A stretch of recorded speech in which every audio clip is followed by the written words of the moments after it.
que antes no hemos comido el debate y no tengo que presentar a Beatriz Preciado para nada. Solo darle muchas las gracias porque acaba de llegar de París y darle las gracias por colaborar, por estar en este proyecto como ha estado en otros míos y, en fin. Y sí, en su presentación quería decir una cosa porque muchas veces no se entiende o parece que no se entiende muy bien desde el museo la pertinencia de este tipo de programación, de este tipo de discursos de fuga en torno, en fin, esto de Picasso, pero yo, por ejemplo, cuando con Beatriz hablaba del tema que ella va ahora a exponer, a hablar, es decir, a mí es que me parece imposible seguir hablando de la señorita de Aviñón sin tener en cuenta este tipo de discurso, este tipo de relectura de la política del burdel. Es decir, es como algo que podrán seguir hablando, contando todos estos lugares comunes entre si era la calle Aviñón de Barcelona o era la calle Aviñón de Francia, pero para entender lo que pasa en ese cuadro hay que entender otras cosas, ¿no? Y así que nada más, gracias Beatriz. Hola, buenas tardes. Bienvenidas, bienvenidos y bienvenides a todas, todos y todos los que no son ni todas ni todos, ¿no? Y muchas gracias a Pedro G. por invitarme a sus proyectos.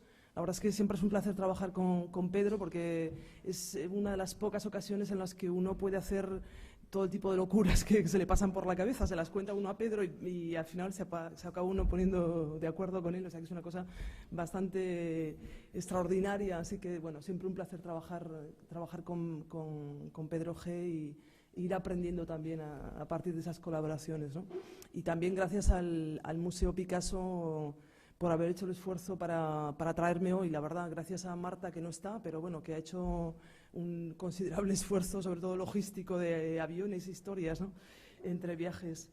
Y bueno, ahora que había llegado un poco antes y estaba viendo la última intervención, más bien sobre el franquismo, y pensaba, bueno, ¿cómo voy a hacer yo para saltar del franquismo? ¿Cómo vamos a hacer para saltar del franquismo a esta especie de genealogía política del prostíbulo del siglo XVIII y XIX en la que os voy a meter yo ahora? Así que bueno, no sé, esto es lo que yo me puse de acuerdo con Pedro para contaros aquí y espero no decepcionaros porque no voy a hacer, me parece que no sería pertinente y creo que además ni siquiera es posible, no voy a hacer una teoría general de la prostitución ni una filosofía de la prostitución, mucho menos una ética o una consideración moral de la práctica de la prostitución. Me interesa más bien hacer ya vais a ver, una genealogía crítica del prostíbulo y además del prostíbulo como arquitectura urbana que aparece en el siglo XVIII y sobre todo de manera más específica, y por lo tanto lo que os voy a presentar es algo realmente muy, muy específico. Por tanto, no penséis en grandes teorías generales acerca de la prostitución. No, lo que os voy a presentar es cómo aparece una ficción política en el siglo XVIII, finales del siglo XVIII, que es la del bordel, la del prostíbulo estatal, la del prostíbulo de Estado, en el que por primera vez los revolucionarios franceses imaginan la constitución de un cuerpo de funcionarias públicas que viven y trabajan en los prostíbulos de Estado. Y más concretamente imaginan ese proyecto como un proyecto de archipiélago, es decir, como un proyecto en red, una serie de prostíbulos en red que, según los teóricos revolucionarios de finales del XVIII, debería extenderse por toda Europa y, si es posible, por las colonias. Y fijaos, por tanto, estamos hablando de un proyecto de prostíbulo global, de alguna manera, ¿no? Y, bueno, os comienzo a contaros esta historia. Os pido perdón si os saco de algunas otras ideas en las que estéis y os fuerzo a venir a finales del siglo XVIII. Bueno, os pediría un poco de paciencia hasta que lleguemos hasta algo más contemporáneo. Bueno, Pocos años antes de la Revolución Francesa, en 1769, el escritor francés Rétif de la Bretonne diseña un plan para la construcción de una red de prostíbulos estatales en Europa. Como os digo, es un plan tremendamente ambicioso, puesto que no se contenta Rétif de la Bretonne con la idea de hacer un burdel, un prostíbulo estatal en la ciudad de París, sino que imagina una red realmente interconectada de prostíbulos que se extiendan por toda Europa. Unos años después, y siguiendo el modelo propuesto por Rétif de la Bretonne, el arquitecto francés Nicolas Ledoux diseña dos proyectos para construir sendos prostíbulos estatales. El primero es Oikema, destinado a las salinas de Chaux, y el segundo es la Maison du Plaisir, la Casa del Placer, que debería ser construido sobre las colinas de Montmartre en París. Es este que veis aquí. Estos proyectos de prostíbulo estatal han sido a menudo ignorados por la historia de la arquitectura. Os podéis imaginar, de alguna manera, que la historia de la arquitectura tradicional ha prestado atención a las instituciones, a todo un conjunto de instituciones que aparecen en los siglos XVIII y XIX, pero evidentemente el burdel, los prostíbulos han quedado fuera de esa historia de la arquitectura. Y, por si esto fuera poco, cuando estos proyectos han sido analizados, y diría que han comenzado a ser analizados a partir de los años 80, y en referencia a la lectura que Foucault empieza a hacer de las instituciones disciplinarias en los años 70, con Vigilar y Castigar, con la historia de la sexualidad, con la historia de la prisión, etc., estos proyectos de prostíbulo estatal van a ser pensados como dos casos extremos de la oposición Foucauldiana entre disciplina y heterotopía. Por una parte, el historiador de la arquitectura Anthony Wilder, un historiador americano tremendamente importante en los años 80, receptor de Foucault en Estados Unidos, pero a su manera, ¿no? Es decir, de una manera relativamente despolitizada, diría yo, estudia los prostíbulos de Estado de Ledoux y los piensa como asilos del libertinaje. Es decir, como, de alguna manera, fijaos, como hospitales de libertinos, formando parte de lo que Foucault llama las arquitecturas de la reclusión: la prisión, el hospital, el colegio o la caserna. Aquí el burdel de Estado es entendido como una institución disciplinaria destinada a producir sujetos dóciles y, en este caso, sujetos sexualmente dóciles, es decir, trabajando específicamente sobre el dominio de la sexualidad. Por otra parte, la escritora francesa Annie Lebrun, que es sobre todo una comentadora de los textos de Sade, de los textos de Casanova y de la historia del libertinaje en Francia, va a hacer una lectura romántica del burdel de Estado y va a entender esas arquitecturas del prostíbulo estatal prerrevolucionario, porque fijaos que es decir, ese proyecto aparece en 1769, por tanto es precisamente antes de la Revolución Francesa. Y bien, Annie Lebrun va a pensar esas arquitecturas de prostíbulo estatal como arquitecturas de la subversión, auténticas heterotopías de la sociedad soberana europea, donde emergen o pueden emerger nuevas formas de subjetivación sexual. Fijaos que estamos en dos lecturas que son totalmente, diametralmente opuestas. Es decir, para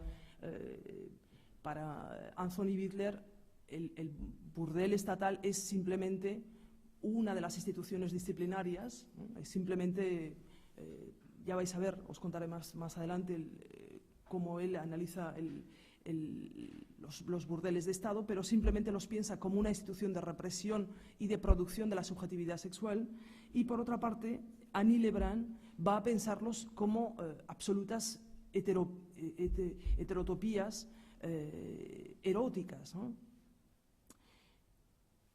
Bien, en lugar de posicionarme en esta dialéctica entre disciplina y heterotopía, me gustaría analizar las formas específicas de espacialización del poder y de resistencia que el prostíbulo de Estado imagina, así como las técnicas económicas y biopolíticas de gestión y producción del cuerpo, del sexo, de la sexualidad y de la raza que la utopía del prostíbulo estatal moviliza.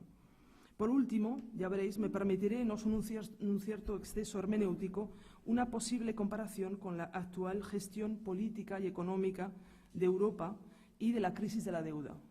El prostíbulo estatal resulta, me da la impresión, podría resultar un modelo para pensar la construcción actual de Europa en torno a la deuda, las nuevas formas de acumulación capitalista, las políticas de encarcelamiento preventivo y la explotación de la fuerza de trabajo sexual.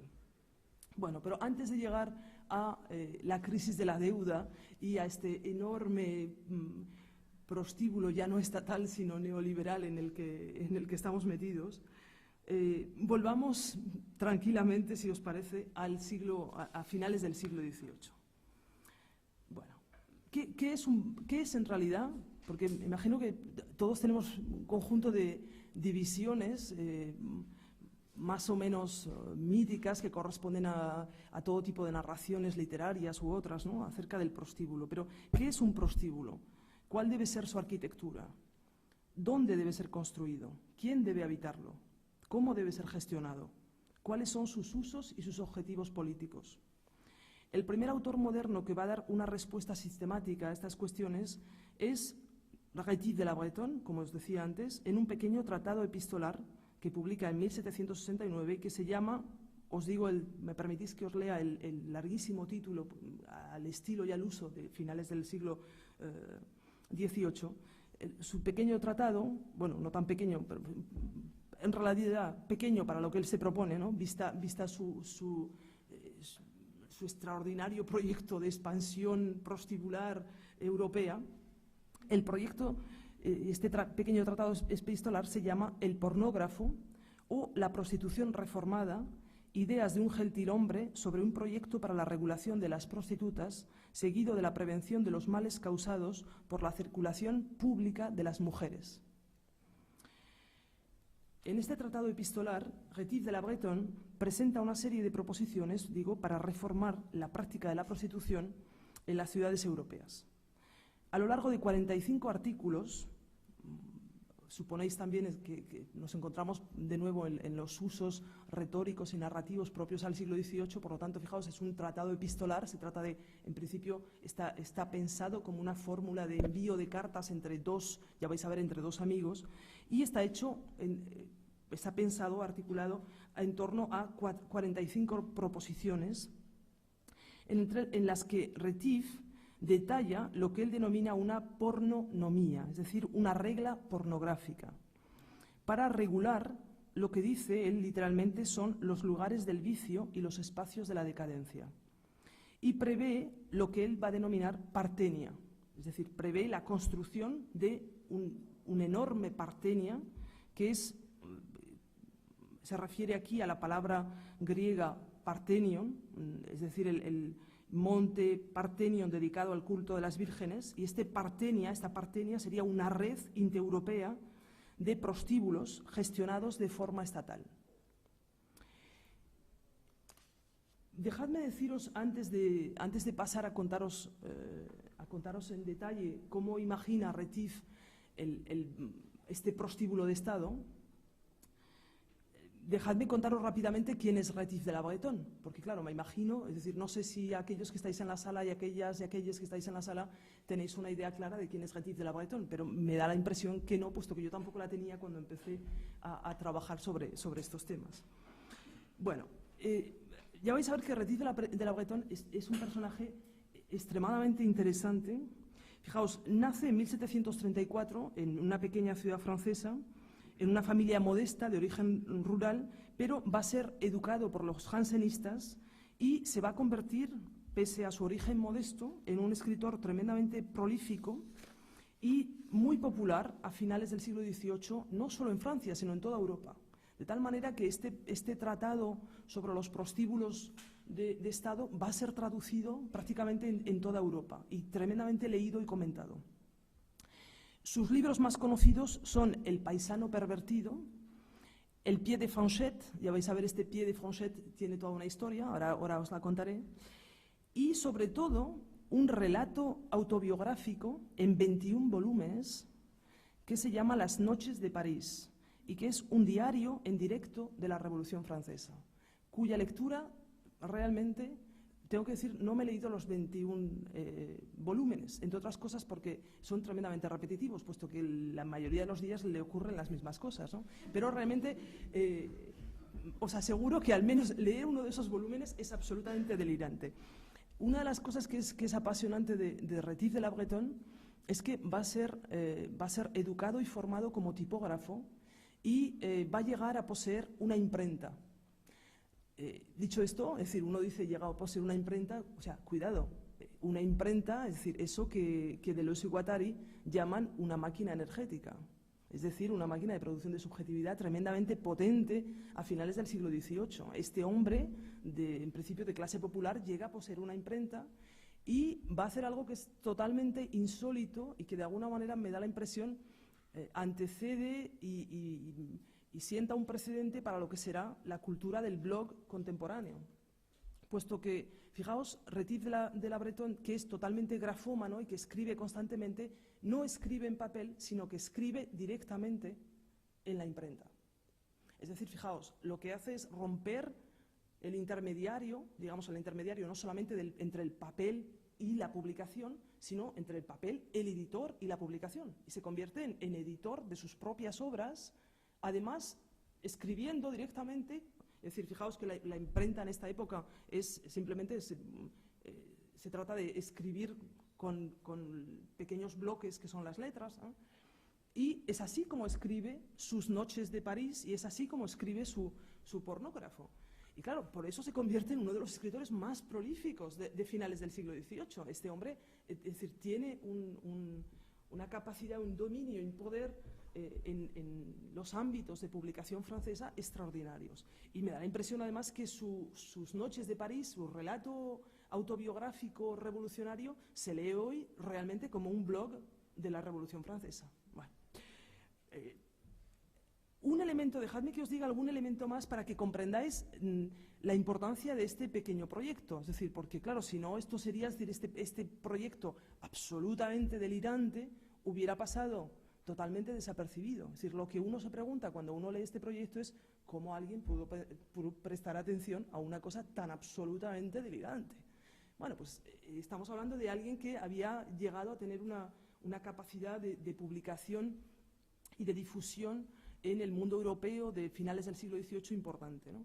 Bueno, por una parte, fijaos, a pesar de que es un autor hoy totalmente olvidado por la historia de la literatura, es considerado simplemente como un panfletario, es decir, su escritura, en principio, no, aunque he averiguado que hay una asociación y una sociedad de retifianos en Francia, que se dedica a hacer cada año un congreso. Esto nos puede interesar, Pedro, porque en algún momento nuestros delirios pueden converger con los retifianos, ¿no? Pero, es decir, aparte de este pequeño grupo de retifianos delirantes, es decir, la obra de Retief ha pasado totalmente desapercibida para la historia de la literatura. A pesar de un elemento importante, y es que en vida Retief es el rival principal de Sade. Fijaos, y claro, es decir, ya se sabe que aquello de búscate un buen enemigo si quieres ser importante, ¿no? Pues bueno, es lo que va a hacer Retief en la época. No olvidéis que en el mismo momento en el que Retief está publicando su pornógrafo, Sade está encerrado en el calabozo. Es decir, quiero decir, Sade no dispone de una imprenta, ¿no? Es decir, la relación de poder, pese a que Sade sea un aristócrata, fijaos que ahí de nuevo estamos en otro choque fundamental, es decir, Retief es un revolucionario de las clases populares que se va a convertir en un nuevo burgués, y Sade es un aristócrata que está encerrado fundamentalmente por desafío a la autoridad eclesiástica, fundamentalmente, a finales del siglo XVIII. Pero esta oposición entre Sade y Retief hará que Retief sea también un autor tremendamente importante en ese momento. Por ejemplo, una de las obras más conocidas de Sade, de Retief a finales del siglo XVIII, es la Anti-Justina, puesto que Sade va a publicar su Justine, y inmediatamente Retief publica su Anti-Justina, que es una Justina que él llama reformada, revolucionaria y por tanto mucho más casta y decente que la Justine de Sade, que es totalmente libertina, ¿no? Es decir, bueno, os voy dando algunos matices para que empecéis a comprender de qué tipo de personaje y de qué tipo de producción cultural y política estamos hablando. Pero me interesa daros todavía dos elementos más, puesto que Retief, que como digo había sido olvidado en principio por toda la historia de la literatura, va a ser reclamado por dos discursos que nada tienen que ver en principio con la historia de la literatura clásica, vais a ver. El primero de ellos es el emergente discurso de la sexología de principios del siglo XX. Ni más ni menos que el sexólogo Havelock Ellis, ¿sabéis? Uno de los sexólogos más importantes junto con Krafft Ebing, es decir, Krafft Ebing a finales del siglo XIX y Havelock Ellis a principios del siglo XX, de alguna manera van a configurar la taxonomía de las perversiones modernas tal como las conocemos incluso hasta ahora, es decir, que van a continuar incluso, por ejemplo, en el corpus y en el análisis psicoanalítico. Bueno, pues lo que resulta curioso e importante es que Havelock Ellis recupera, saca de alguna manera del olvido los textos de Retief de La Bretonne y los saca, entre otras cosas, para nombrar y dar, si queréis, para dar nombre a través de Retief a una desviación sexual, a un tipo de perversión específico que es el fetichismo del pie. Primero, porque evidentemente Retief de La Bretonne es el autor de El pie de Fanchette, de este texto que se llama también El zapato, en el que Retief de La Bretonne, que como os digo es tremendamente autobiográfico, cuenta sus propias aventuras arrastrándose por la ciudad de París, realmente reptando por las calles de París tras los zapatos. Pensad que estamos... Os contaré con más detalle después, estamos en una situación interesante en términos urbanísticos y en términos de la ciudad, puesto que la ciudad de París es realmente una cloaca, es un río de fluidos orgánicos. Es decir, hay que pensar que es una ciudad evidentemente llena de orina, llena de mierda y sobre todo, en el momento de la llegada de la Revolución Francesa, llena de sangre. Sade cuenta que desde su ventana de la prisión en la que está encerrado, en la plaza cercana a la plaza de la Bastilla, ve correr los ríos de sangre por las calles de París. Bueno, pues este texto de Retief de La Bretonne, insisto, delirante y absolutamente fabuloso por otra parte, cuenta las aventuras de Retief prácticamente reptando entre todos estos fluidos orgánicos de la ciudad, arrastrándose en búsqueda del zapato amado. Bueno, lo que le va a servir ser objeto, fijaos, de convertirse en soporte de una patología clínica. Se convierte. Havelock Ellis hablará de retifismo para nombrar el fetichismo del pie y dirá, bueno, en el caso de Retief, la cosa no es grave porque es fetichismo de pie no masoquista, neurótico, patológico, pero no grave. Bueno, os paso los detalles clínicos, no son aquí los detalles clínicos los que me interesan. Lo que me interesa, fijaos, es que unos años antes, es decir, a finales del siglo XIX, Krafft Ebing había hecho exactamente lo mismo con dos figuras literarias, por una parte Sade y por otra parte Sacher-Masoch, para inventar una perversión y un conjunto de rasgos taxonómicos que van a caracterizar, insisto de nuevo, la subjetividad sexual moderna, que son el sadomasoquismo. Y de alguna manera, fijaos, no sé si, y esto lo digo entre paréntesis antes de que lleguemos a nuestro bordel de Estado, es decir, no sé si deberíamos empezar a hacer una crítica de las nociones sexológicas, constitutivas, con las que sigue trabajando el discurso clínico y psicológico y muchas veces incluso sociológico contemporáneo. Es decir, pensad que estas nociones, es decir, son extrapolaciones a partir de obras tan singulares y tan absolutamente delirantes como las de Retief o las de Sade o las de Sacher-Masoch. Es decir, bueno, estas son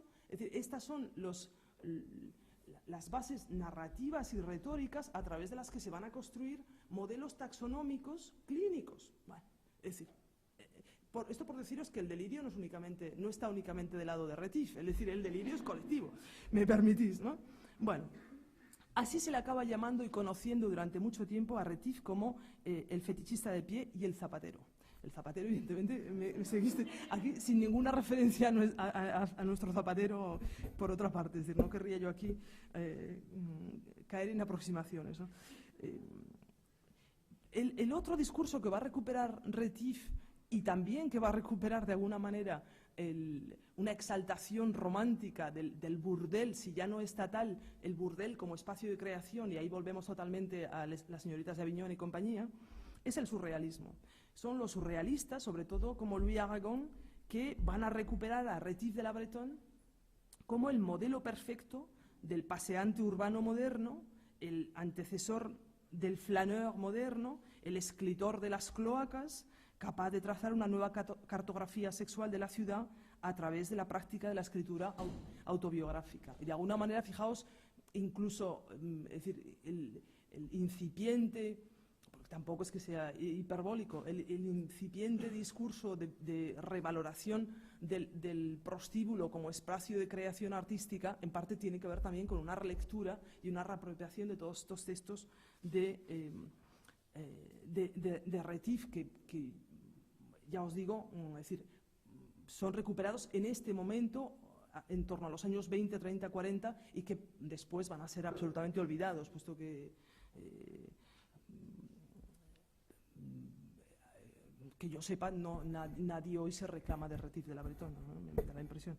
No sé si nosotros luego ya veremos a ver qué hacemos, si nos reclamamos o nos desreclamamos de Rétif de la Bretonne.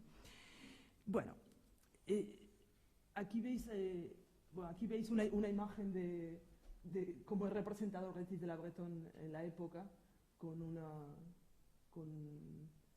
se llama? El pájaro, una lechuza, gracias, una lechuza sobre la cabeza y caminando por las calles francesas. Y aquí veis algunas de las ilustraciones de su pasión por los pies.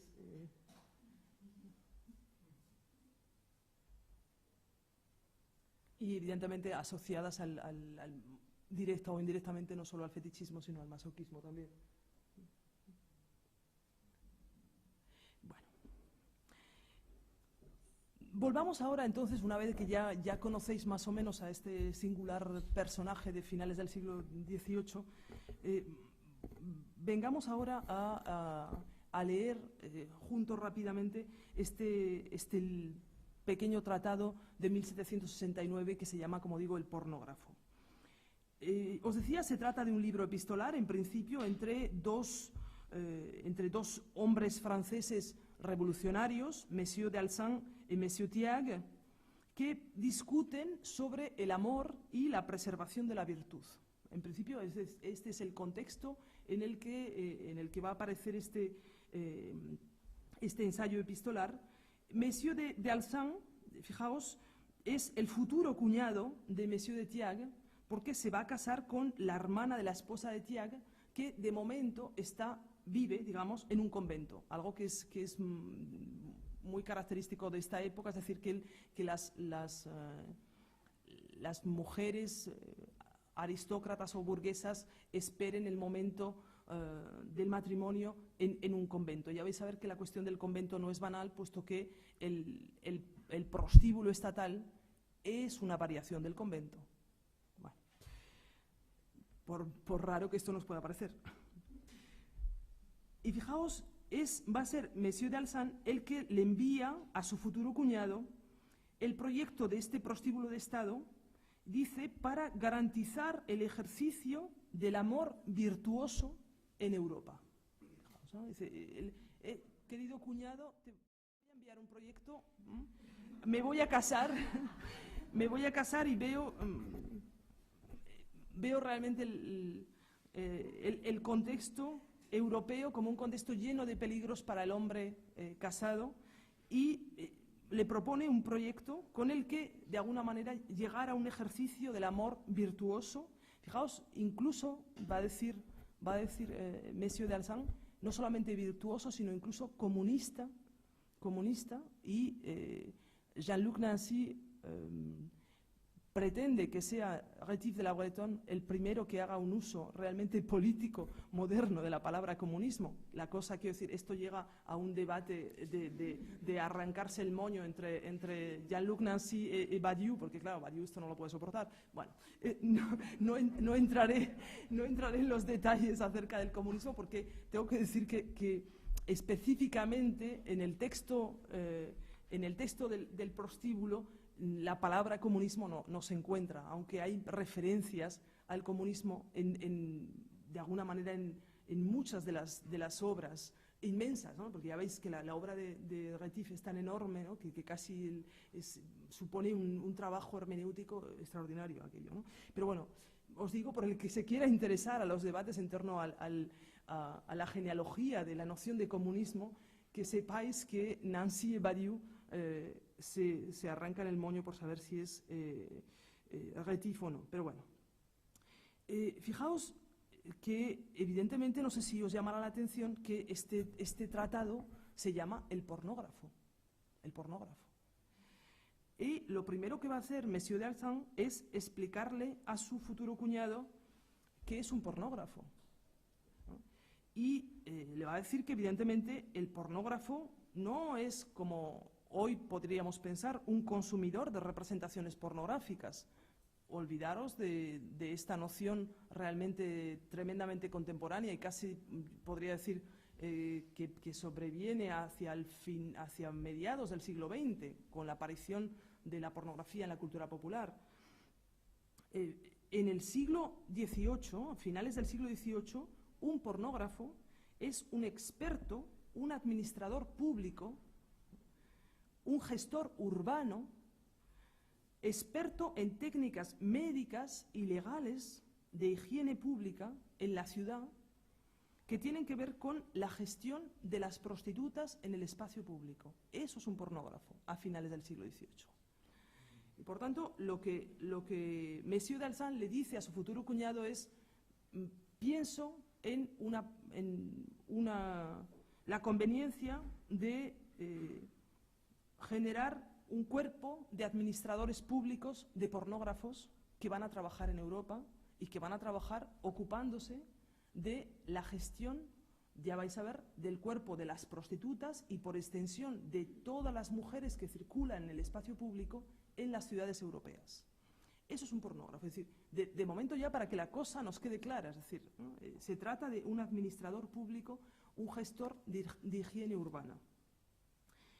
El pornógrafo, evidentemente, para poder ser un gestor de higiene urbana, es un conocedor de la ciudad, un observador urbano, evidentemente un paseante de las calles, un ciudadano nocturno de las grandes ciudades. Es decir, fijaos, Retief está de alguna manera haciendo una descripción de su propia vida, puesto que Retief pasa la mayor parte de sus días, y más bien habría que decir de sus noches, caminando por las calles de París y haciendo croquis, tomando notas, ¿eh? Eso es un pornógrafo. Dice Retief: existen dos ciudades en la misma ciudad, la ciudad diurna, que es la ciudad positiva, y la ville négative, la ciudad nocturna negativa, que solo se muestra durante la noche y que invierte las leyes legales y morales del territorio urbano. El pornógrafo es, como luego será el surrealista, y por eso los surrealistas se van a reclamar de Retief, es un cartógrafo de la ciudad negativa. Es decir, ese es el trabajo del pornógrafo, es un cartógrafo de la ville négative. Empieza Retief su tratado.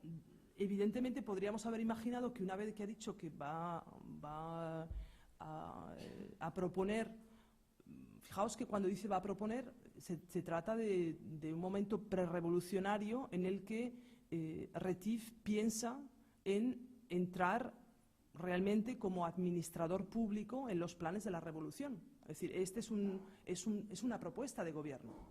¿Me seguís? Es decir, esto es una propuesta de gobierno, no es cualquier cosa, ¿no?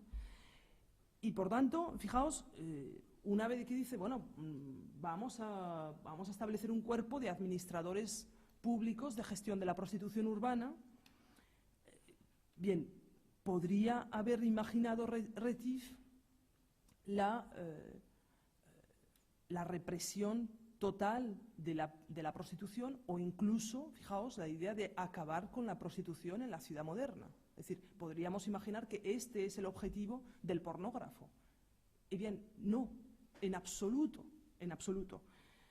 Más bien al contrario, Retief enuncia lo que podríamos llamar una hipótesis porno-urbana, es decir, según la cual la prostitución es constitutiva de la ciudad moderna y del libre mercado. Es decir, y dice Retief, si acabamos con la prostitución, habremos acabado con la efervescencia de la ciudad.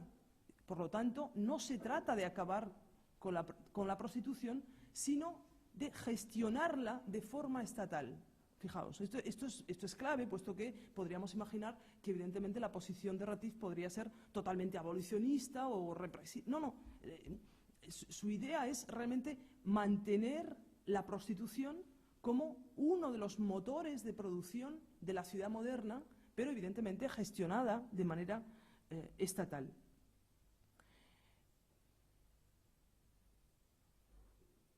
Bien.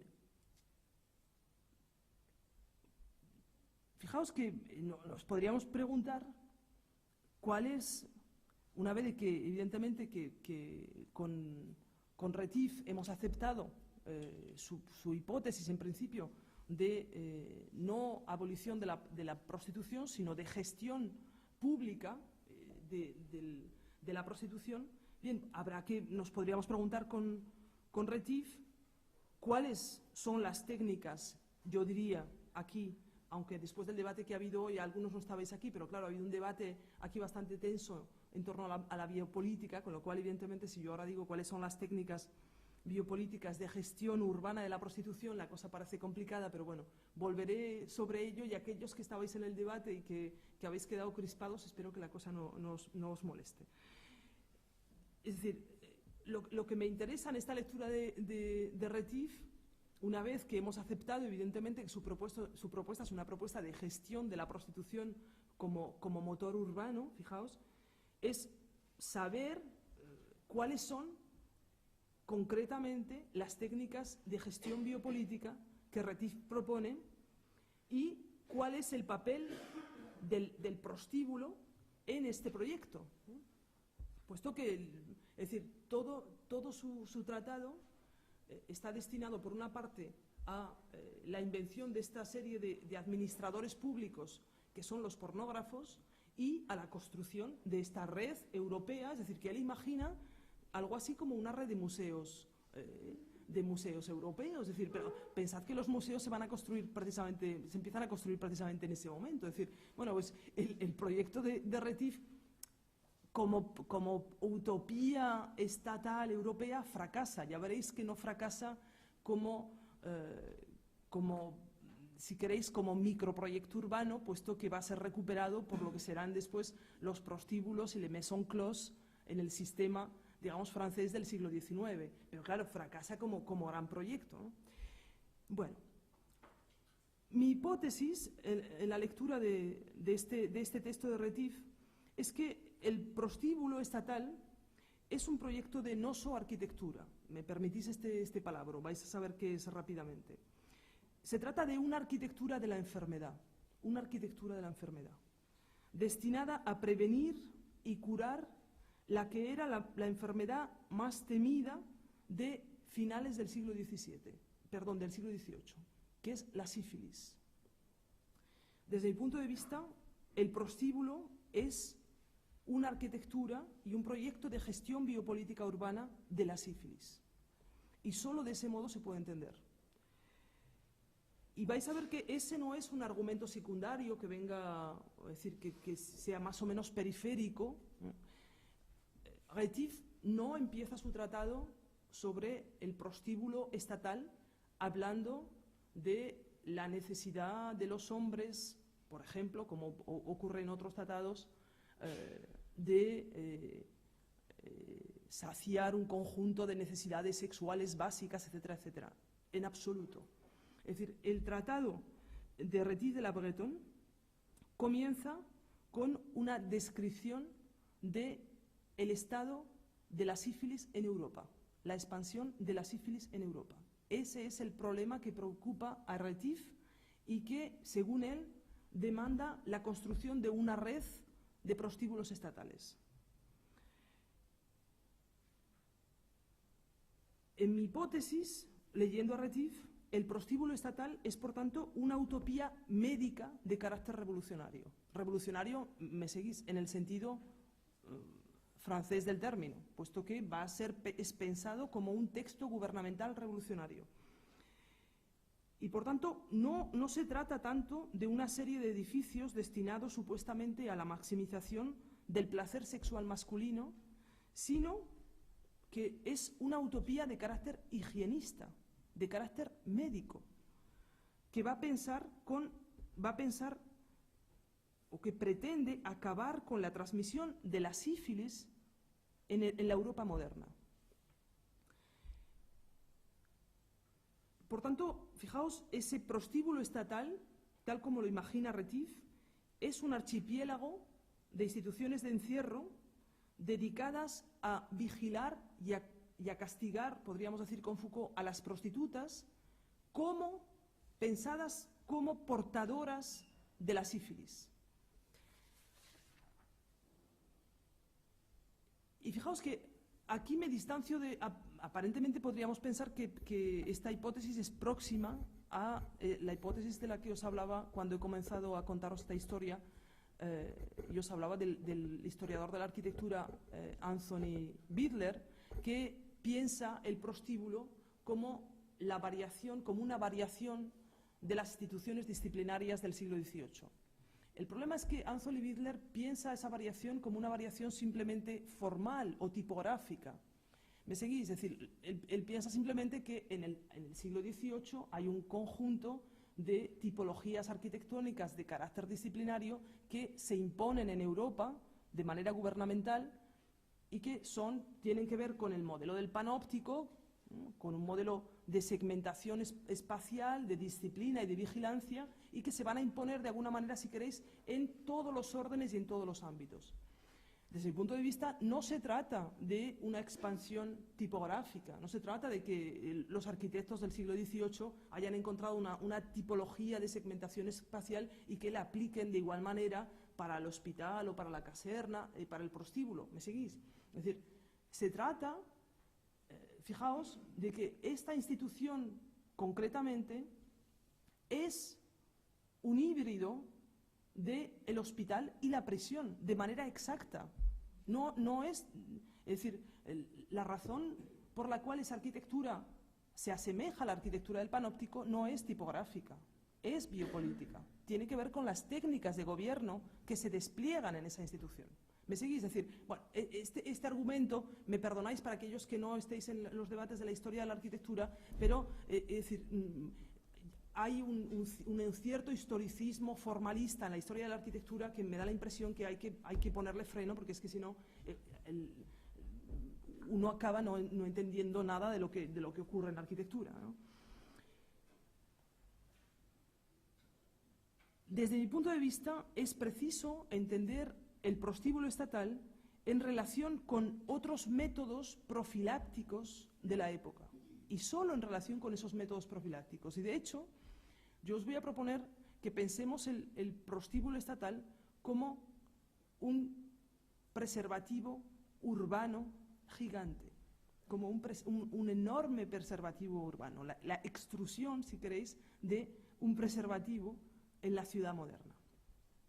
Y por tanto, nada tiene que ver con la expansión de una tipología que parece que fabrica edificios ella sola sin que haya ninguna racionalidad gubernamental detrás, ¿no? Bien, fijaos, ¿cuánto tiempo me das para acabar esta historia? Porque veo que son las 9 y aquellos, no sé si ya me conocéis, pero aquellos que me conozcáis, bueno, ya sabéis que me cuesta llevaros a sitios si el viaje no es un poquillo largo. Espero que me deis un poquito más de tiempo, ¿no? Porque la cosa era 1 hora, pero bueno. Vale.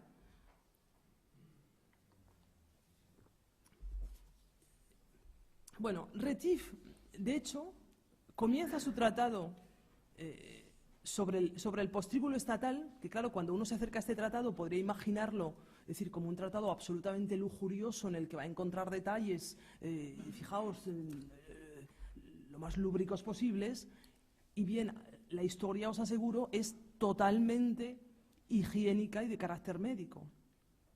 Este ensayo de Retief comienza con desarrollando lo que se denomina en la época la tesis colombiana, que es una de las teorías que explica la causa de la sífilis en torno al siglo XVII.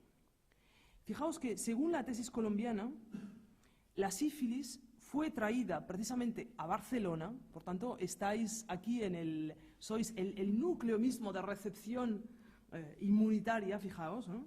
Fue traída a Barcelona, ¿desde dónde, queridos amigos? Desde Haití, por Colón, y ahora volveré a Haití, ¿no?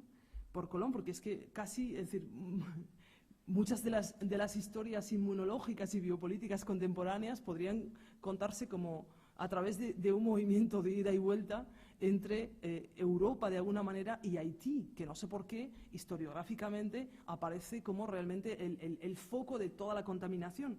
Si os acordáis, en 1982-83, cuando las teorías en torno al SIDA y a la propagación del SIDA comienzan a aparecer, se habla del SIDA como la enfermedad de las 4 Hs, es decir, los haitianos, los hemofílicos, los homosexuales y las hookers, es decir, las prostitutas. Pero Haití aparece de nuevo como el primer foco de expansión de la enfermedad. Pues bueno, fijaos que curiosamente era también Haití el foco imaginario en esa tesis colombiana que pensaba que la sífilis había sido traída desde Haití a Barcelona por Colón y por los compañeros colonizadores que viajaban con Colón en el primer retorno de viaje a Europa en 1493. Fijaos que aquí tenéis una representación del contacto colonial como un contacto contaminante, como un contacto como ese, fijaos, no solamente contacto, sino el tacto colonial, la relación colonial como una relación de contaminación y, sobre todo, fijaos, como una relación de propagación de la sífilis. Esta hipótesis de esa tesis colombiana podríamos decir que es de carácter topopolítico, es decir, es una hipótesis en la que el extranjero es el que transmite la enfermedad a través del contacto colonial. Como señala el historiador de la medicina Sander Gilman, la sífilis fue construida como una enfermedad con una topología política colonial según la cual el afuera, el extranjero, el indígena, eran vistos como fuentes de contaminación del espacio interior, europeo, doméstico, nacional y blanco.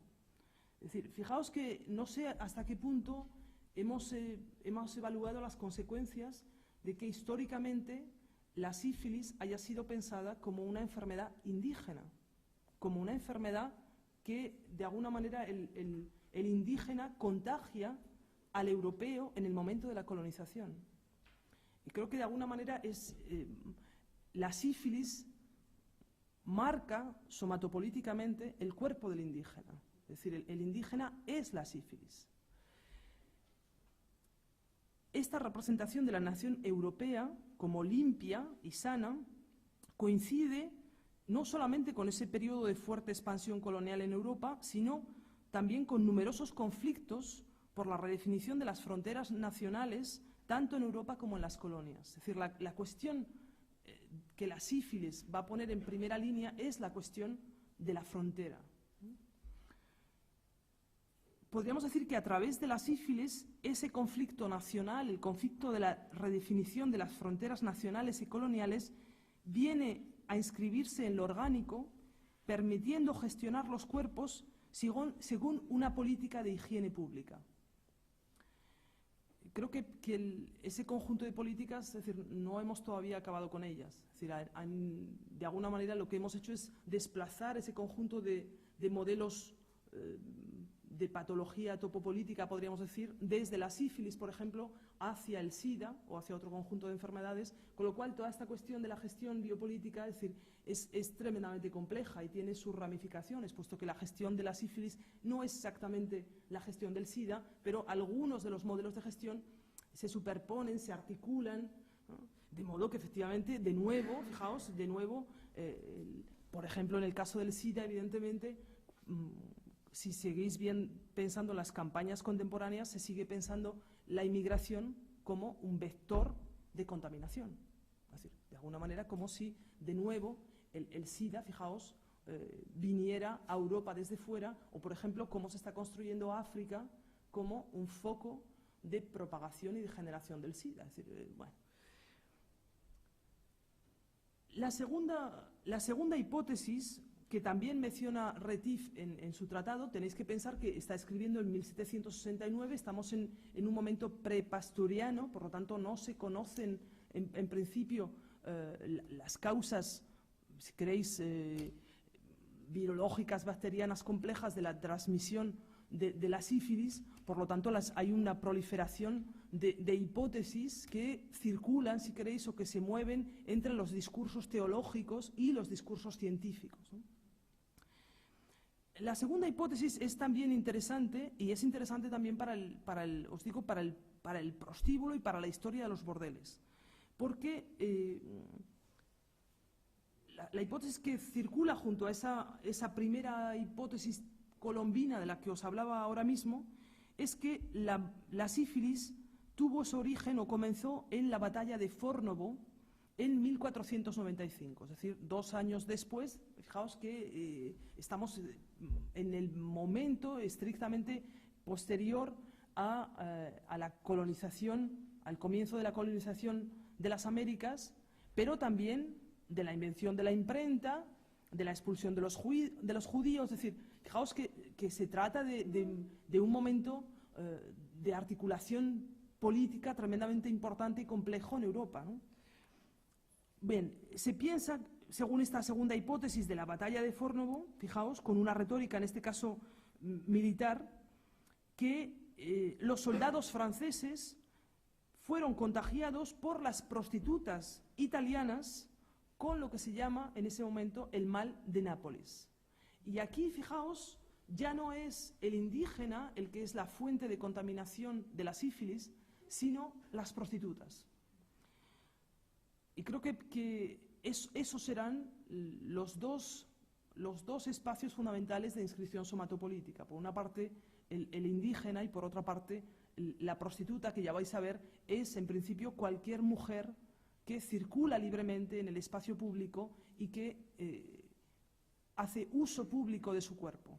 Con lo cual, tanto la noción de indígena como la noción de prostituta son tremendamente amplias y complejas. Claro, como esta definición de la sífilis funciona de nuevo con una lógica topopolítica, como os decía antes, bueno, las variaciones que vamos a encontrar en Europa en ese momento son delirantes, puesto que, por ejemplo, para los alemanes se trata del mal francés, es decir, del morbus gallicus o de la mala franchosa.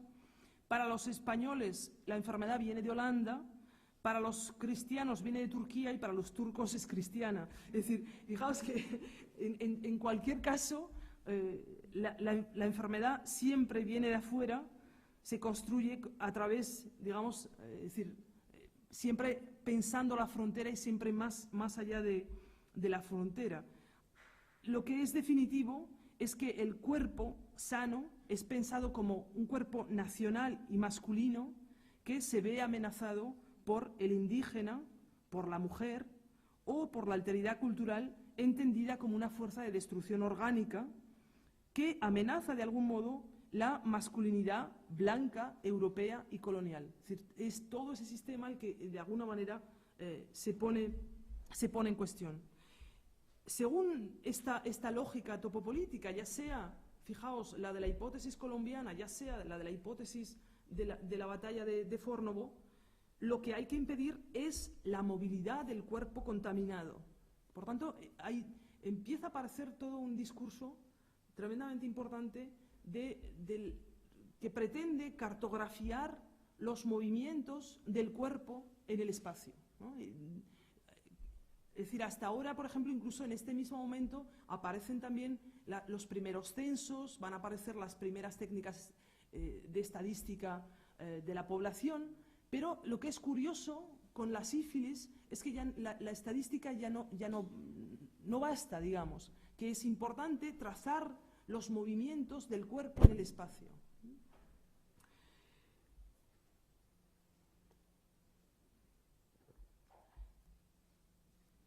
Por tanto, contener la sífilis supone someter el cuerpo indígena el cuerpo femenino, disciplinándolos, controlando sus movimientos y sus intercambios, ya vais a ver, no solo orgánicos, sino también económicos, puesto que empieza, y esta será una de las cuestiones que espero podamos llegar a analizar al final, empieza a haber una relación extremadamente estrecha entre cuerpo y dinero, entre cuerpo y economía, que se va a establecer precisamente en el caso del prostíbulo a través de la deuda. Estas figuras topográficas de la enfermedad, en este caso de la sífilis, se van a cristalizar en la piel como superficie, como frontera corporal en la que se escriben los signos de la enfermedad. En particular, y ahí veis algunas de las imágenes, la piel de la prostituta aparece como la piel sobre la que los signos de la enfermedad nacional pueden ser leídos y detectados. Es decir, fijaos, por una parte hay una cartografía de los movimientos del cuerpo contaminado en el espacio y por otra parte la piel del indígena y la piel de la prostituta se convierten en un mapa en el que leer los signos de la enfermedad.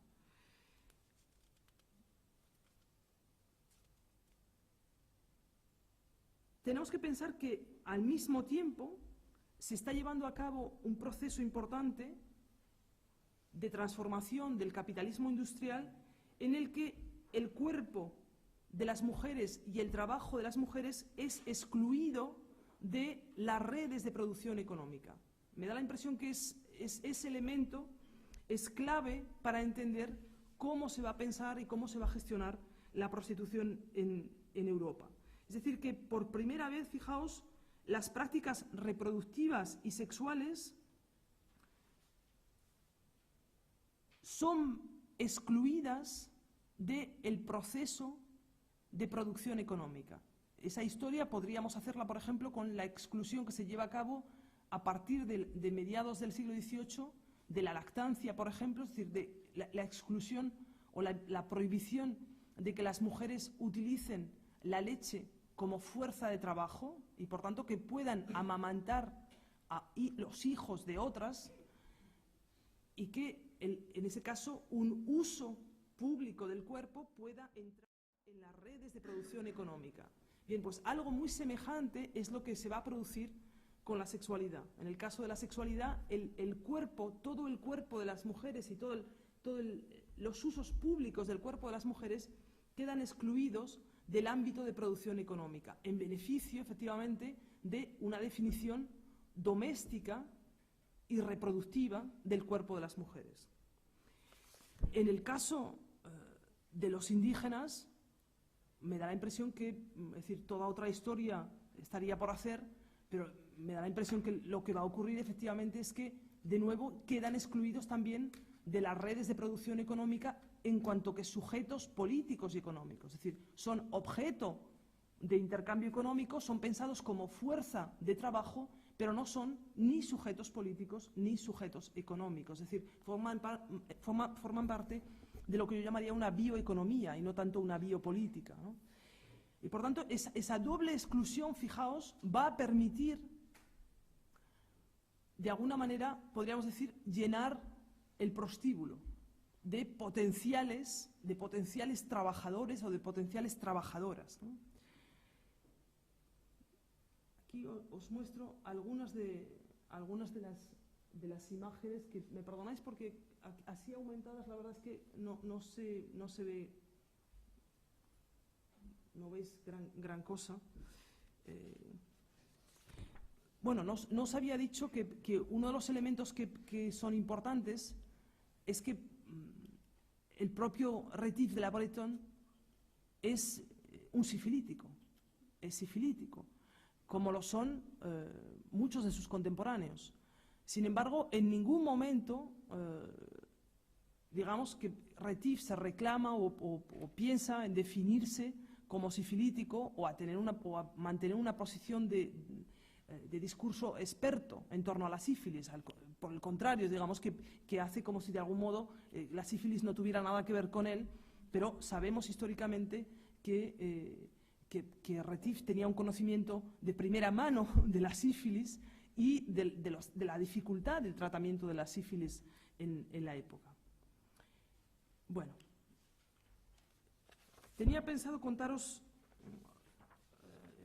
alguna cosa que me parece ahora excesivamente larga, pensando en que son las 9:10, pero bueno, quizá me permitís, precisamente porque, para volver rápidamente, precisamente porque habíamos empezado este debate en torno a la biopolítica y que quizá convenga retomar ese debate a través del prostíbulo y de las técnicas específicas de gestión del cuerpo sifilítico.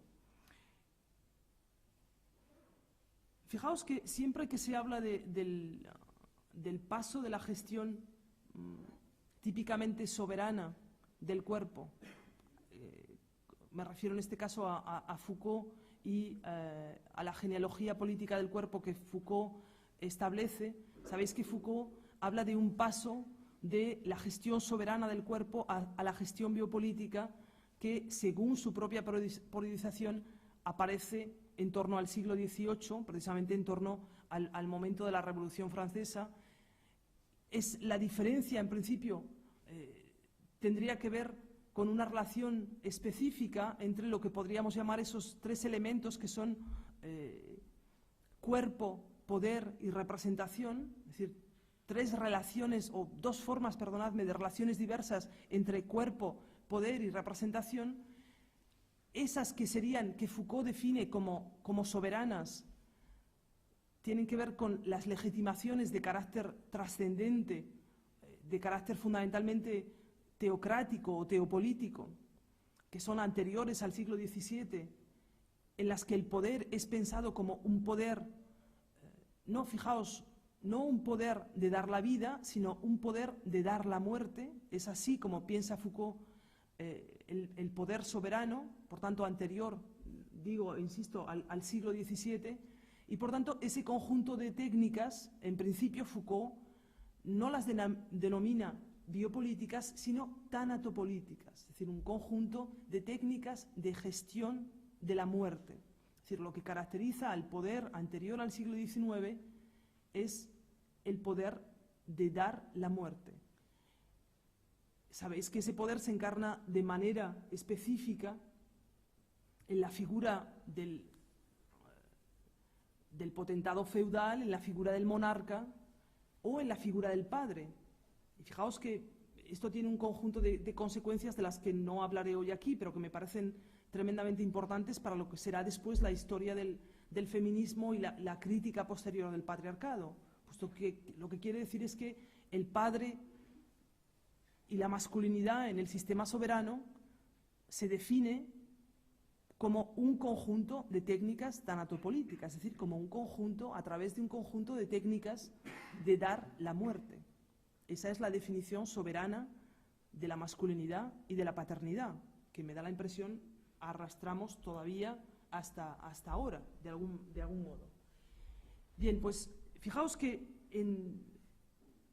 para Foucault, y ya vais a ver por qué os cuento toda esta especie de retahíla que tengo que contar siempre, que ya casi se siente uno ya como un emisario perpetuo de Foucault en estas historias, sobre todo ya con todas las digresiones entre Agamben y Expósito y todos los demás que nos añaden confusiones a este sistema que ya era suficientemente poco claro. Bueno, fijaos que me interesa contaros esta historia, este paso de las técnicas de poder soberano a las técnicas específicamente biopolíticas, porque desde mi punto de vista se ha insistido tradicionalmente en ese paso como un paso de la gestión de la lepra a la gestión de la peste. Y se ha olvidado el papel absolutamente crucial que en esa historia juega la sífilis. Porque sin la sífilis no es posible pensar ni la racialización ni la sexualización de las técnicas biopolíticas modernas, puesto que el cuerpo pestiferado no es pensado como un cuerpo indígena y no es pensado como un cuerpo sexual. ¿Me seguís hasta aquí? Siento esta especie de digresiones Foucauldianas un tanto... Bien. Fijaos que lo que Foucault destaca de esas técnicas soberanas tanatopolíticas es que esas técnicas espectacularizan los rituales de muerte. Y ahí tenéis uno de los rituales de muerte de los que Foucault habla en el principio de Vigilar y Castigar, si os acordáis de esa lectura que, es decir, que aparte de novelesca es terrorífica y trepidante, pero que fue, digamos, que ocurrió en Francia y que llevó al cambio, es decir, que marcó tanto la mentalidad de los franceses y que generó una crítica social tan importante que acabó produciendo un cambio de las técnicas penales en Francia, que van a pasar, fijaos, desde esos rituales espectaculares de la penalización y el castigo a la guillotina y más tarde, si queréis, al abandono incluso de las técnicas tanatopolíticas, ¿no? en los regímenes democráticos posteriores.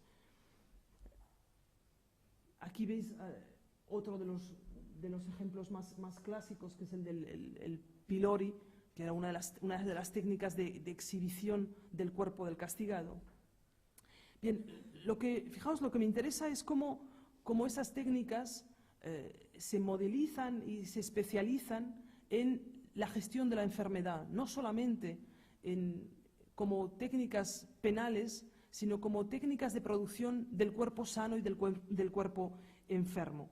Fijaos, lo que veis, la imagen que estáis viendo, fijaos, es una imagen que me imagino que algunos de vosotros ya conocéis, que es lo que se llamó la máscara de la peste, que permite ver algunas de las transiciones en la gestión premoderna y soberana de la enfermedad y en la gestión típicamente biopolítica de la peste. Fijaos que la máscara, esta máscara contra la peste, podríamos decir, es todavía una técnica de gestión soberana de la peste. Sabéis que la técnica disciplinaria característica de la peste es la segmentación de la ciudad y la separación del cuerpo normal y el cuerpo patológico, del cuerpo sano y el cuerpo enfermo.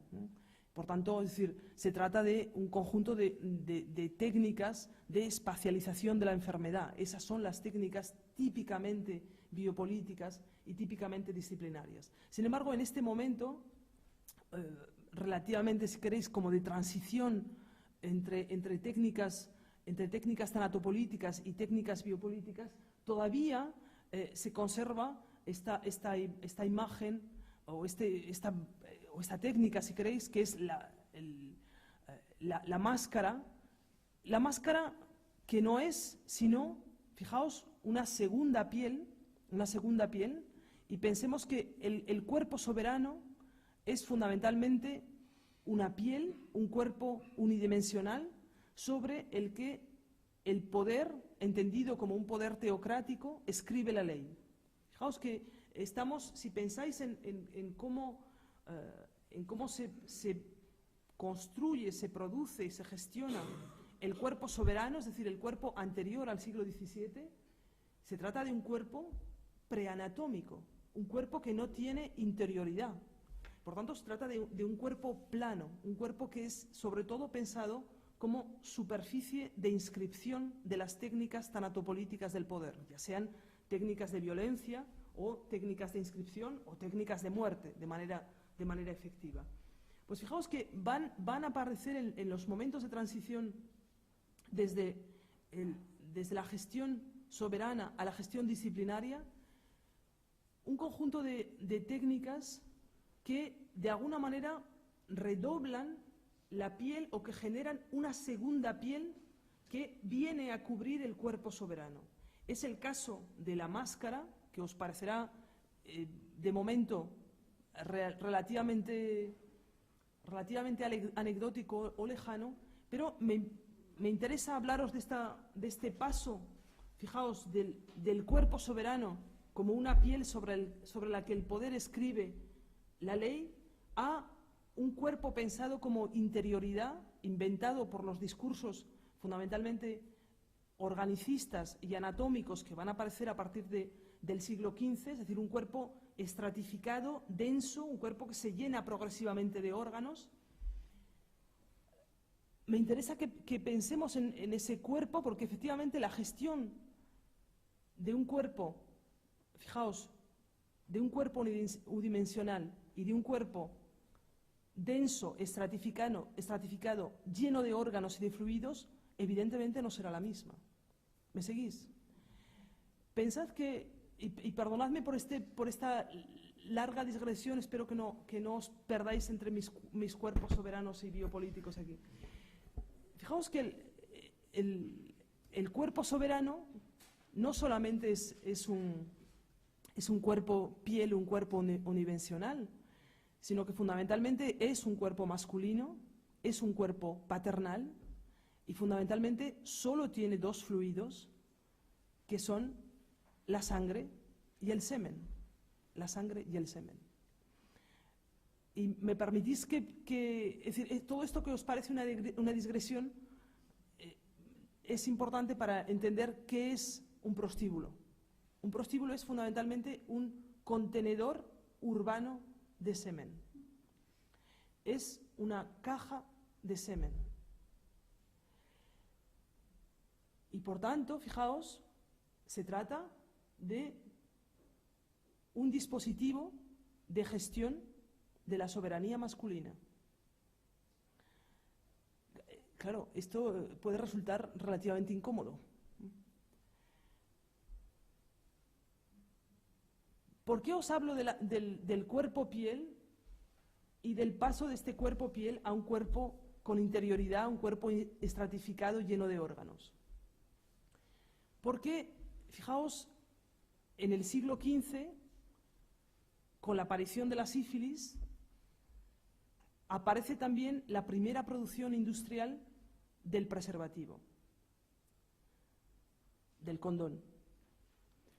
Evidentemente, el condón va a ser objeto de un debate médico y religioso tremendamente tenso en los siglos XVI, XVII y XVIII, porque no solamente es un método profiláctico, sino que es también un método anticonceptivo.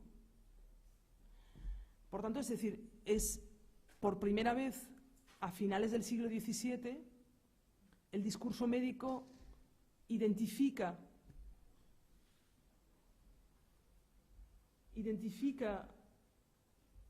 no solamente, fijaos, la piel como lugar posible de contaminación de la sífilis, y por tanto, evidentemente, la cuestión del contacto y del contacto con el otro cuerpo aparece como una cuestión fundamental, es decir, cómo impedir o cómo gestionar el contacto entre los cuerpos, sino además, fijaos, específicamente, es decir, una enfermedad que específicamente se transmite a través del contacto genital y de los fluidos sexuales. Y por tanto, fijaos, es algo absolutamente clave, puesto que es la gestión específica de la sífilis la que va a permitir construir el sujeto sexual moderno, pensado como un sujeto fundamentalmente, fijaos, contenido en sus genitales, en el que la verdad del sexo está contenida en sus genitales y pasa a través de sus fluidos seminales. Puesto que, insisto, uno de los fluidos o el fluido que preocupa de manera fundamental a los gestores de la sífilis, a estos pornógrafos de finales del siglo XVIII, fijaos, es el semen. Veo que, bueno, algunas de las imágenes están todavía más distorsionadas, parecen todavía incluso peores de lo que son. Fijaos, bueno.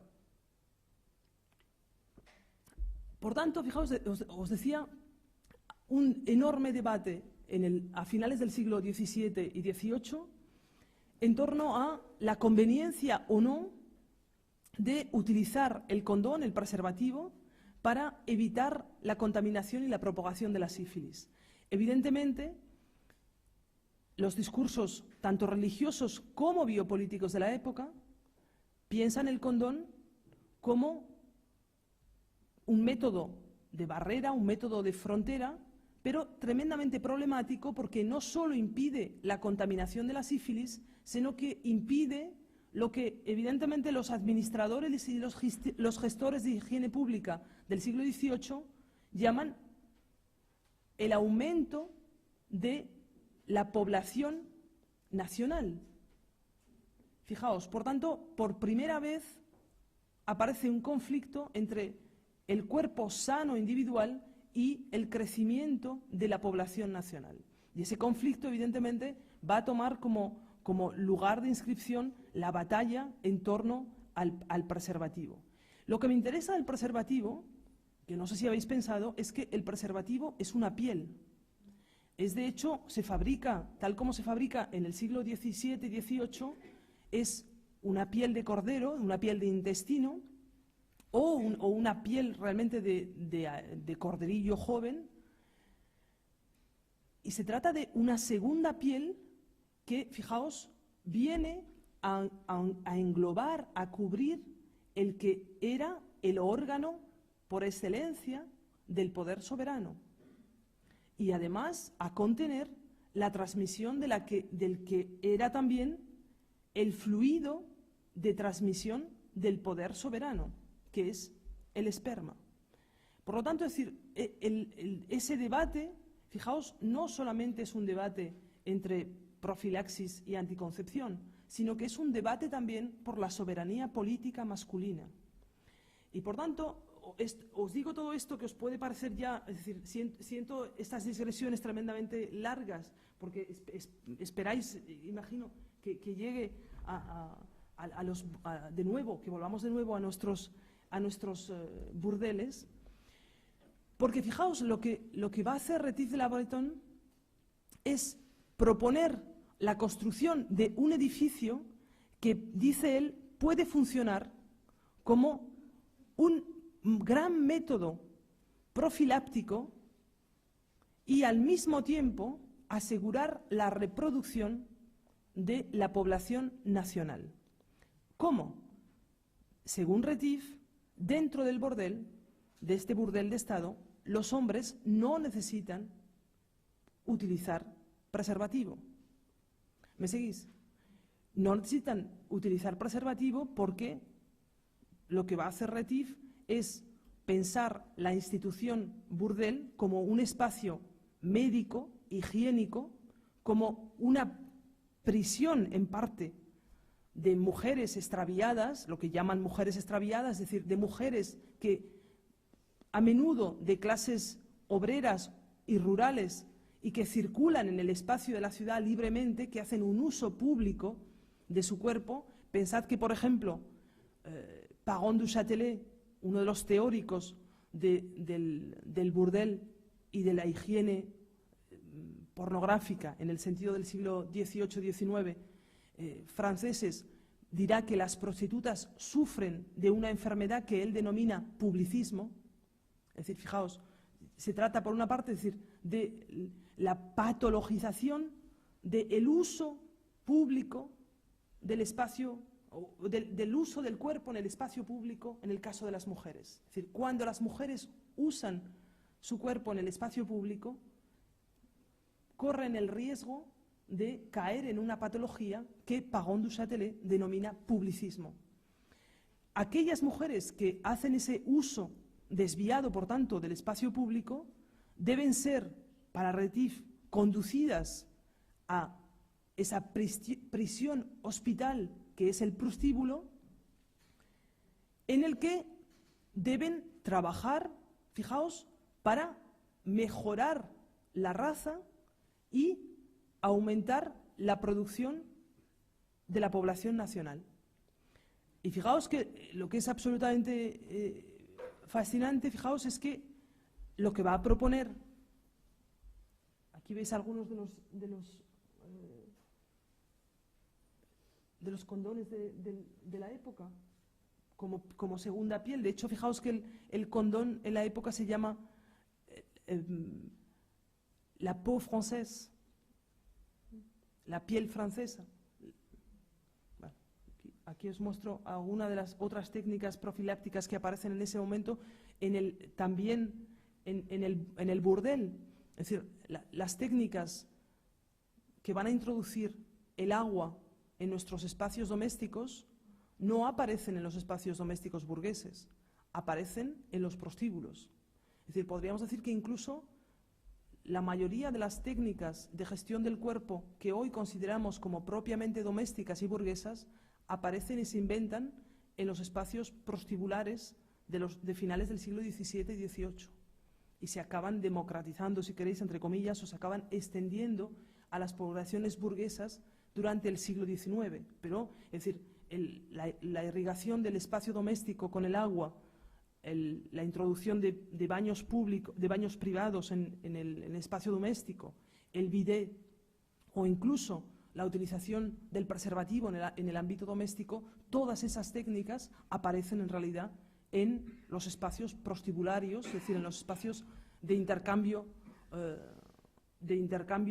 sexual, en principio gestionado por el Estado a finales del siglo XVIII y en el siglo XIX. Bueno, aquí veis algunas de las imágenes es decir, ese es el... Bueno, estáis viendo el mismo edificio. Se trata de la Maison de Plaisir de Ledoux, que, como os digo, es la traducción arquitectónica del proyecto de Rétif de la Bretonne. Cuando lo veis, el mismo proyecto lo veis en plano, evidentemente encontráis esta imagen que, de manera más habitual en la historia de la arquitectura, va a ser leído, fijaos, por aquellos que como Anthony Bidler hacen una lectura en términos formalistas y de tipología, dicen, bueno, la tipología de la prisión y del panóptico que se ha extendido a todas las instituciones. Bueno, otros lectores de la historia de la arquitectura hacen una lectura típicamente anamórfica, y lo que dirán es, claro, esta arquitectura es la representación de un pene en el espacio de la ciudad. Bien, mi hipótesis es ni anamórfica ni tipográfica, es estrictamente biopolítica. Es decir, esta arquitectura no es un pene en el espacio de la ciudad, es un condón. Fijaos, es decir, lo que ocurre es que los propios muros de la arquitectura del burdel funcionan realmente como una técnica profiláctica, o son imaginados como utópicamente como una técnica profiláctica que va a permitir preservar la salud del cuerpo nacional y, sobre todo, evidentemente, la soberanía masculina de los hombres europeos que serán los clientes del burdel, porque evidentemente lo que va a ocurrir con el burdel es que será un espacio de libre circulación y de circulación pública del esperma. Por eso, cuando lleguemos a Pagon de Châtelet en el siglo XIX, Pagon de Châtelet hablará del burdel como una cloaca de esperma, una cloaca de esperma. Fijaos que toda una historia biopolítica de la modernidad podría hacerse a través de dos regulaciones totalmente diversas de los fluidos considerados como femeninos, digo considerados, femeninos históricamente como femeninos o masculinos. Es decir, podríamos decir que lo que va a ocurrir en el siglo XVIII y XIX es una colectivización, una gestión del esperma como fluido público y al mismo tiempo una extrema privatización de todos los fluidos y todos los órganos que son considerados como femeninos. Es decir, privatización del útero y expropiación del útero, privatización de la leche y expropiación de la leche. Fijaos que esa podría ser una relectura de la modernidad en términos de la gestión de los fluidos.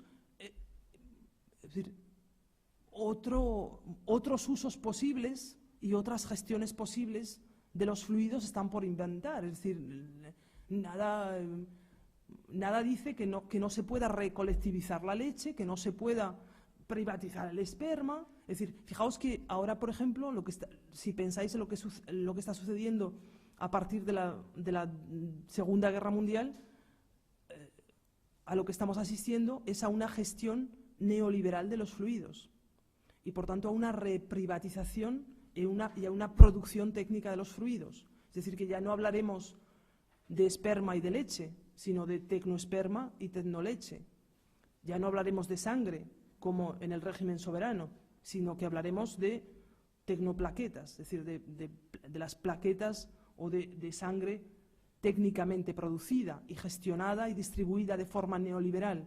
Por tanto, fijaos que es decir, toda otra historia de la biopolítica, me da la impresión, está por hacer en términos únicamente de cuál ha sido la gestión y la distribución pública, privada, y cuál ha sido, fijaos, no solamente la distribución y la gestión, sino cuál es el valor económico de circulación de los fluidos. Es decir, por ejemplo, por qué la leche no se puede vender, por qué la sangre no se puede vender, o cuándo se puede vender la leche, cuándo se puede vender la sangre, cuándo se puede donar esperma o vender esperma. ¿Me seguís? Es decir, y ese debate está cambiando de manera extremadamente rápida a través de una gestión que ya no es disciplinaria en el sentido biopolítico clásico, sino que hoy es característicamente neoliberal. Dejadme que os cuente, porque como siempre me he previsto esta especie de conferencias maratonianas que me hago yo, que me haría yo aquí toda la noche con vosotros, pero dejadme que os cuente al menos la última parte de lo que os quería contar, puesto que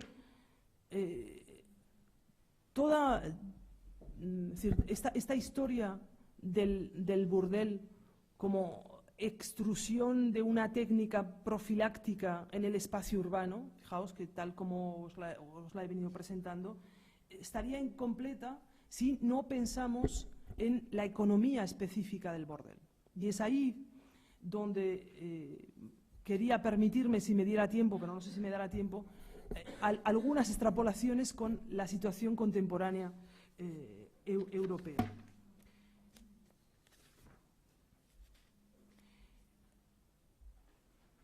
Fijaos,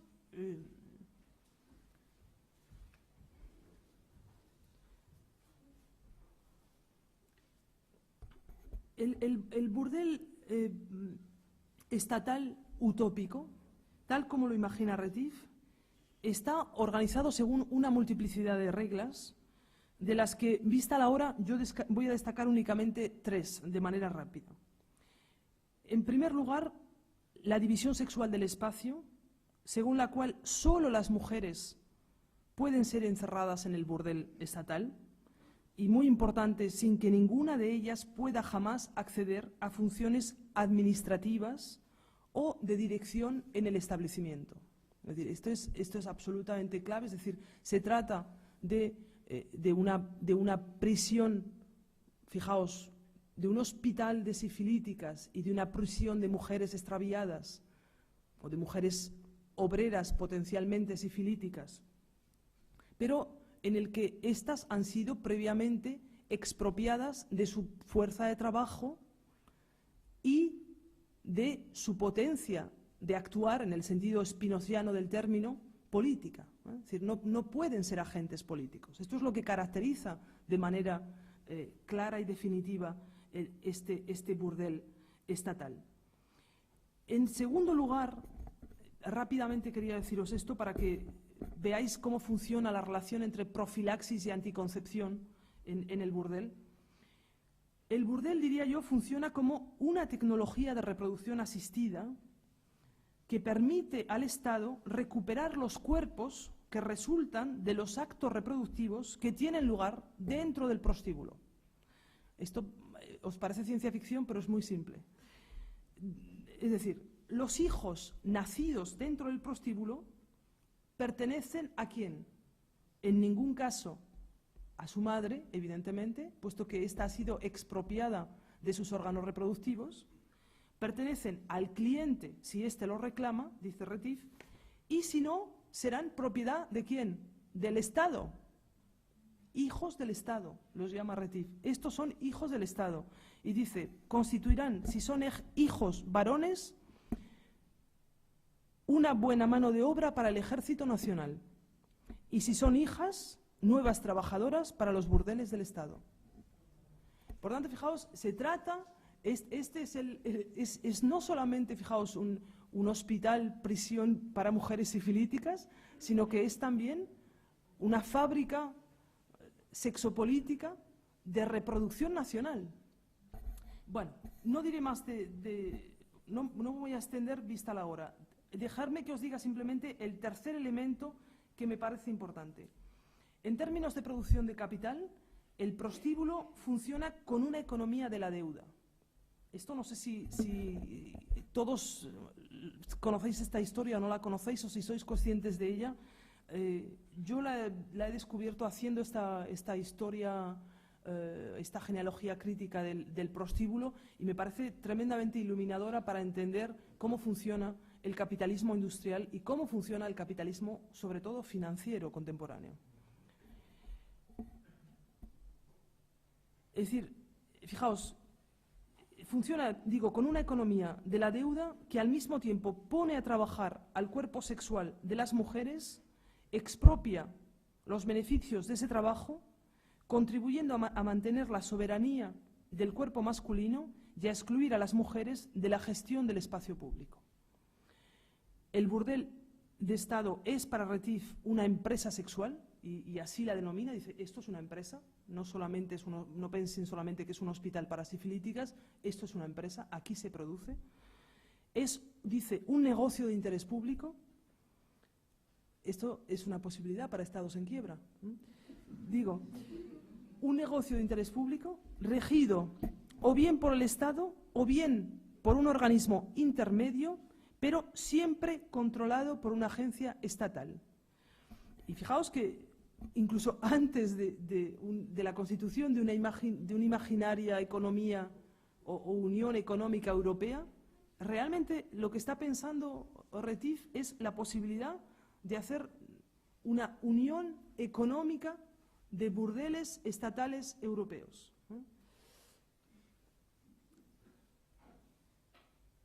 Fijaos que no es por casualidad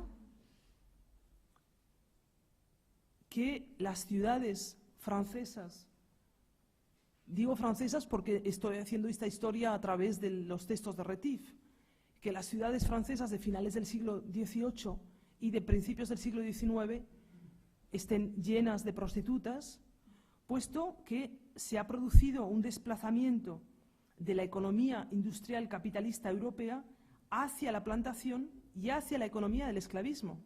Es decir, pensad que al mismo tiempo se está produciendo también un enorme empobrecimiento de las clases obreras urbanas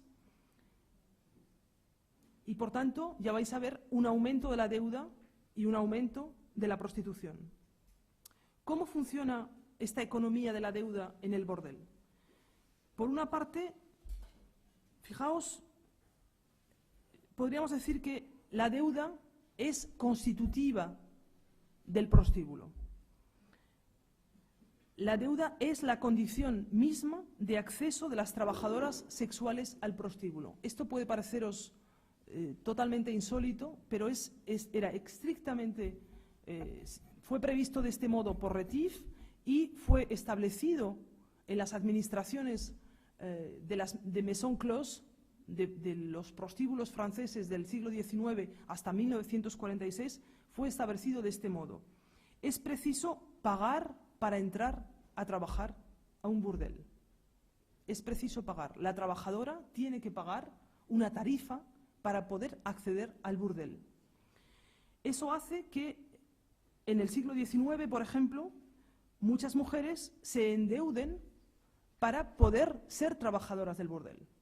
¿Me seguís? Es decir, si para entrar en el burdel es necesario pagar un conjunto de rubias o de francos en la época, muchas de las trabajadoras pauperizadas que acceden al burdel lo hacen endeudándose. Por tanto, comienzan su trabajo en ese espacio como endeudadas. como sujetos de la deuda. Y el trabajo que van a llevar a cabo dentro del prostíbulo es un trabajo que se denomina de compra de la deuda. Fijaos, de compra de la deuda. Por otra parte, en el siglo XIX, las tenientes de burdeles esperan a las candidatas a la salida de los nuevos prestadores de dinero, de las nuevas agencias de préstamo de dinero. Cuando las mujeres llegan para, por ejemplo, empeñar la cubertería o empeñar algunos de los objetos que tienen, y imaginan, les proponen la posibilidad de entrar en el prostíbulo para poder comprar la deuda. Esa sería la deuda como condición de posibilidad de acceso al prostíbulo, lo que podríamos llamar casi la deuda externa o constitutiva al prostíbulo. Pero existe también una deuda interna. Por ejemplo, el historiador de la prostitución francés Alain Corbin dice: toda la habilidad del patrón o la patrona del burdel consiste a forzar a las trabajadoras a contraer deudas. En primer lugar, la entrada en el burdel ya cuesta un dinero. Si la prostituta no lo tiene, comienza por endeudarse. Después hay que pagar el vestido, el maquillaje, todo eso corre también a cargo de la prostituta. Una vez comenzado el trabajo, los gastos médicos, las visitas del ginecólogo, los gastos en peluquerías, el blanqueo y lavado de la ropa, los gastos en pedicura, bueno, aquí los gastos del siglo XIX son enormes, todo corre a cargo de la prostituta, que además a menudo alquila joyas y vestidos para aumentar su rango dentro del burdel. Por si eso fuera poco, además, la falta de, digamos, toda falta o toda transgresión del reglamento interno del burdel, puesto que los burdeles son espacios disciplinarios con un reglamento muy preciso, y bien, existen dentro del prostíbulo todo un conjunto de multas que las prostitutas deben de pagar y que constituyen, de nuevo, un suplemento de la deuda. Evidentemente podéis pensar, podríamos imaginar que la prostituta endeudada puede puede evadirse del espacio prostibulario para librarse de la deuda. Pues bien, la cosa en el siglo XIX al menos era más compleja, puesto que existe una relación de feedback entre las instituciones de maison clos, entre los burdeles y la institución policial, de tal manera que toda prostituta evadida es considerada como rehén de la policía y debe ser devuelta al burdel, dice, para comprar su deuda, que evidentemente con el tiempo habrá aumentado. Es decir, bueno, además de todo este conjunto de deudas, existe una economía paralela de consumo, una fuerte economía de consumo dentro del burdel, cigarrillos, alcoholes, jabones, preservativos, dulces, comida, etcétera, etcétera, que las trabajadoras deben comprar dentro del burdel, ya vais a ver, con una moneda que no es la moneda que circula fuera del prostíbulo. La moneda que circula dentro de los... Estáis viendo aquí algunas de las monedas. Aquí agradezco a Pedro, que fue el primero que me habló de las chapas, que yo no sabía tampoco que esta palabra que utilizamos nosotros de chapero proviene precisamente de aquel que tiene las chapas. Sabéis que dentro de esta economía paralela del prostíbulo, cada uno de los servicios son pagados no en dinero, puesto que una de las, fijaos, de las reglas internas del prostíbulo es que las prostitutas no tengan acceso directo al dinero, sino que son pagadas en jetón, son pagadas en chapas, con estas chapas. Estas chapas que después serán intercambiadas aparentemente por dinero, pero que efectivamente a menudo revierten en la economía de la deuda. Es decir, que con estas chapas las trabajadoras sexuales intentan comprar la deuda dentro del prostíbulo sin conseguir a menudo llegar a pagarla completamente. Os muestro algunas de ellas, hasta las más, casi las contemporáneas, que existen hoy en Las Vegas, en Atlanta, es decir, que sigue siendo, esta cuestión de la chapa y del jetón sigue siendo de actualidad en la economía del prostíbulo contemporáneo. Se trata, por tanto, digo, de una economía de expropiación, fijaos, en la que el cuerpo de la prostituta no es considerado ni como sujeto de derecho, ni como sujeto económico, sino como cuerpo en deuda. Esa sería la definición más estricta en términos económicos del cuerpo de la prostituta. Se trata de un cuerpo endeudado, una deuda que al mismo tiempo, fijaos, culpabiliza y obliga, y de la que aparentemente no se puede escapar, puesto que las propias instituciones administrativas, policiales u otras, incluso el hospital, parecen revertir en la propia economía de la deuda del prostíbulo. Parece, y con esto acabo, que veo que es tremendamente tarde, me perdonáis de nuevo, mirando esta historia de la deuda y hablándolo con algunas de las activistas por la legalización del trabajo sexual contemporáneo que conozco, algunas de ellas me hablaban de la utilización contemporánea de la deuda y de lo que se denomina hoy la deuda de pasaje o la deuda de frontera. Es decir, que en el caso de la inmigración, la mayoría de las trabajadoras sexuales que llegan a trabajar a Europa pagan por venir a trabajar, es decir, de alguna manera pagan por entrar en el prostíbulo estatal europeo. Es decir, algo casi como Retief lo hubiera soñado. Por ejemplo, 5.000 euros cuando la trabajadora sexual proviene de los Balcanes, 50.000 euros, 50.000 cuando viene de África, entre 7.000 y 15.000 cuando viene de Oriente, lo que supone, por ejemplo, que una prostituta africana tendrá que trabajar 10 años, 17 horas al día para poder pagar la deuda. Lo que supone que en muchos de los casos, fijaos, las trabajadoras sexuales, hablo en este caso de las contemporáneas, no ya de las del tiempo de Retief, después de muchos años de trabajar en la prostitución no llegan a pagar esta deuda de pasaje. De modo que podríamos decir que las actuales políticas de migración, de vigilancia de las fronteras europeas, así como la economía neoliberal, en la que el trabajador o la trabajadora sexual comienza por ser sujeto de la deuda, recuerda de manera inesperada a esa gestión biopolítica y a la economía del bordel utópico de Retief, ¿no? Y que de alguna manera, es decir, me pregunto si es preciso, fijaos, por una parte poner en cuestión las políticas de migración como políticas de proxenetismo de Estado, poner en cuestión las fronteras europeas como fronteras que producen deuda y que generan endeudamiento y, por tanto, que expropian a las mujeres que las atraviesan. Estoy hablando en este momento de las mujeres, pero podría decir de los cuerpos en general, que expropian a los cuerpos de su fuerza de trabajo e incluso, podríamos decir, de su fuerza reproductiva, fijaos, y que devalúan el trabajo.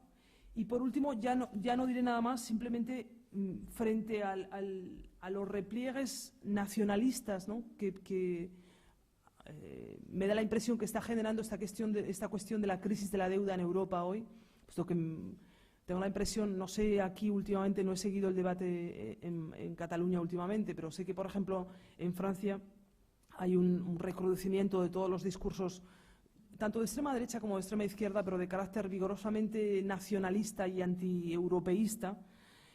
Yo creo que frente a ese repliegue nacionalista podríamos hacer un llamamiento a tirar las fronteras del burdel europeo. O sea, no creo que lo que sea necesario sea más fronteras nacionales, internas, la vuelta a un Estado nacional, sino la puesta en cuestión de esas fronteras, incluso europeas, y una sublevación, imagino yo, somatopolítica, una gran sublevación de cuerpos endeudados del burdel europeo. Y con esto ya no digo más, os dejo, porque ya son menos 5 y como siempre no os he dejado tiempo para que me preguntéis cosas o me digáis cosas.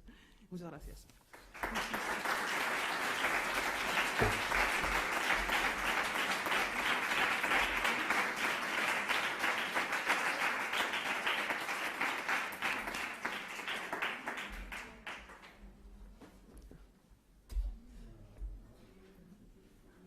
Yo veía ya casi a Pedro en estado casi catatónico, que lleva como 15 días ahí oyendo ya, ¿no? Así que si Pedro está catatónico ya...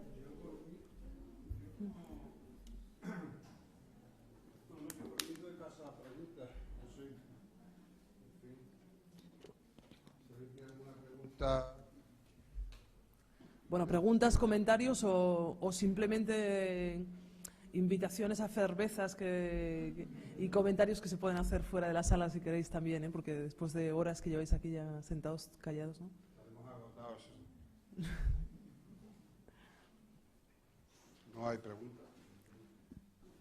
Bueno, pues nada, si no hay preguntas, pues eso, nada más invitaros a una cerveza aquí al lado, ¿no? Para que podamos seguir discutiendo.